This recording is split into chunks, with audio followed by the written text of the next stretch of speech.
ఈ మధ్యకాలంలో ఎన్నో జరిగాయి, ఎన్నో ఇబ్బందులు పడాను, ఎన్నో చూస్తున్నారు అందరూ. కానీ కట్టుబట్టలతో రోడ్డు మీద పెట్టారు. నా పిల్లల బట్టలు, మా ఇంట్లో వాళ్ళ బట్టలు ప్రతి ఒక్కటి చిన్నప్పటి నుంచి పెట్టుకుంది ఏది లేకుండా రోడ్డు మీద పెట్టారు ఒక ఊరికి వెళ్ళి వచ్చేసరికి.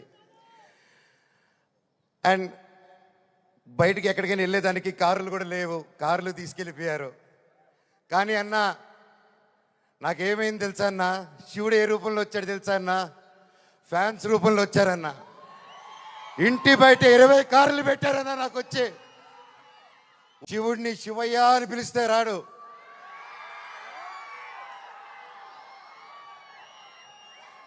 శివుడిని మనసారా తలుచుకుంటే ఇలాగా మా డైరెక్టర్ గారి రూపంలోనో, ప్రొడ్యూసర్ గారి రూపంలోనో, మీ అందరి రూపంలోనో వచ్చేదే శివుడు. నా కట్టగాలేంత వరకు నేను మోహన్ బాబు గారి అబ్బాయినే, అది ఎవరు మార్చలేరు.